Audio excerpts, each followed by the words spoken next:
सभी विभिन्न रूपों में उपस्थित परमात्मा की सभी विग्रहों को प्रणाम करते हुए और मैं अपना परिचय देता हूँ कि मैं श्री परशुराम सर्वोदय आश्रम महदवा के संस्थापक योगीराज श्री परशुराम दास जी महाराज का शिष्य हूँ और महदवा की एक शाखा ग्राम काथा में भिंड जिले के ग्राम काथा में वनखंडेश्वर महादेव नाम का आश्रम है। उस मेरी साधना स्थली है। मेरा परिचय है, मैं लोधी जात में ही जन्मा हूँ। हेमंत सिंह नाम करके मुझे जाना जाता है, परंतु अब मैं नादस सृष्टि का प्राणी हूँ, यानी अपने आप को वैष्णवी गोत्र स्वीकार करता हूँ। वैष्णवी विद्या शिक्षा स्वीकार करने के नाते मैं अपने आप को वैष्णव मानता हूँ। अभी वर्तमान समय में कुछ हलचलें चल रही हैं। मैंने कुछ वीडियो देखे हैं इन्हीं लड़कों के माध्यम से, तो मेरे हृदय में बड़ी वेदना हुई। उस विषय में थोड़ा कुछ कहना चाहता हूँ। अभी कुछ मामला सुर्खियों में है। प्रीतम लोधी नाम के एक व्यक्ति ने कथावाचकों पर सभद्र टिप्पणी की। चूंकि नेता होने के नाते भाजपा संगठन ने उसको अपनी पार्टी से निष्कासित कर दिया। यद्यपि भले ही उसने माफ़ी मांगी हो, ये विषय तो राजनीति का हुआ।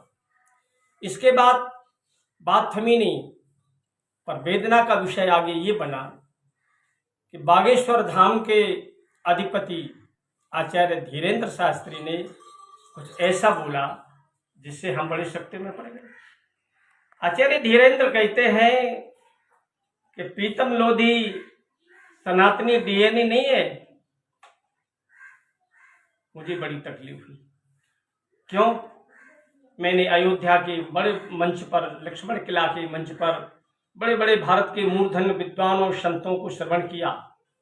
पूज्य श्री गुरु पद पर, पीठ पर बैठे हुए, आचार्य पद पर बैठे हुए रामभद्राचार्य जी को जिस समय वो पीठ पर भी प्रतिष्ठित नहीं थे, उस समय से मैं सुनता आ रहा हूँ। अयोध्या के मंच पर धर्म सम्राट स्वामी करपात्री जी को मैंने सुना, सीताराम शरण जी को मैंने सुना, और भी भारत के तमाम आचार्यों को मैंने सुना, और हमें वो ध्यान भी है।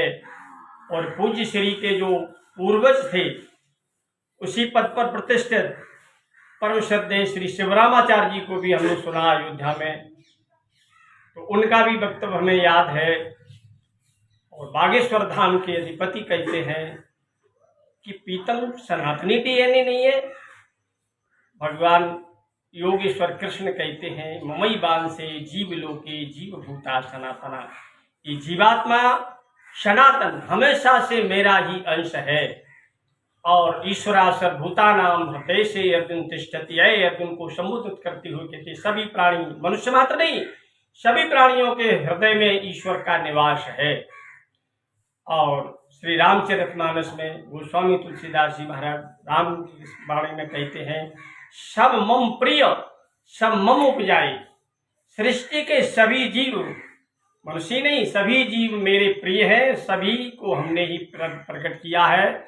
वहीं उपनिषद कहती ईशावास्यदम सर्वम, सब में ईश्वर का वास है।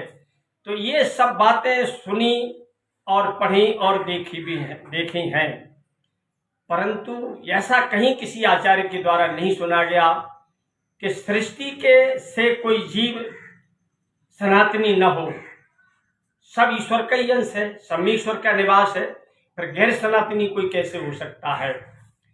बागेश्वर के अधिपति ने ऐसा कह दिया, लेकिन और ज्यादा तकलीफ तो हमें तब हुई जब उनके गुरु परम श्रद्धेय श्री रामभद्राचार्य जी ने कहा कि बागेश्वर के अधिपति ने जो कहा है वो 1000% सत्य है। तो हम जानना चाहते हैं शास्त्र के ही माध्यम से कि ऐसा भी कोई जीव है जो ईश्वर के अलावा पैदा हुआ हो, सृष्टि से अलग जीव हो, जिसको हम गैर सनातनी कह दें। बड़ी उलझन में पड़ गया।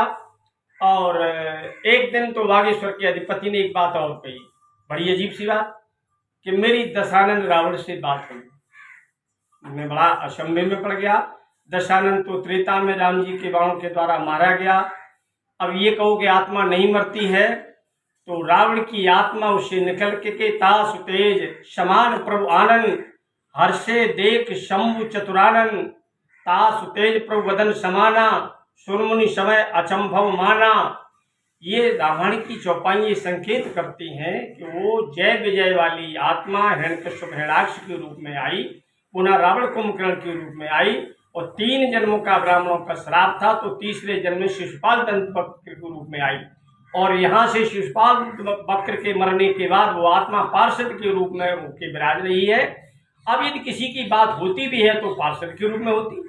वहीं बागेश्वर अधिपति कहते मेरे रावण से बात हुई, वो 10 असुरों से बात कर रहा था, तो मैंने कहा 9 लोग करिए, 1 से बात करिए। तो मुझे बड़ा अचंभा है कि इस तरह से ये बेसिर पैर की बातें सी लगती हैं। और उससे बड़ा अचंभा तब होता है कि पूज्य आचार्य श्री राम भद्राचार्य जी बागेश्वर के अधिपति के बयान को 1000% सत्य मानते हैं। और मैं बड़ी उलझन में पड़ गया। पूज्य श्री कहीं वीडियो मेरा देखें या कोई उनको बताए तो मैं उत्तर की प्रतीक्षा करूंगा। क्या ईश्वरा सर्वभूतानाम आदि आदि ममैवांशे जीवलोके गीता के योगेश्वर कृष्ण के बात के अलावा कोई दूसरा कोई सत्य है सृष्टि में, शास्त्रों में? हम तो समझ नहीं पा रहे। हमें बड़ी तकलीफ हो रही है। यदि कोई विद्वान मेरे वीडियो को सुन करके इन बातों का हमें सुझाए कि बागेश्वर का अधिपति यदि सत्य बोलता है, हम उसकी प्रतीक्षा करेंगे।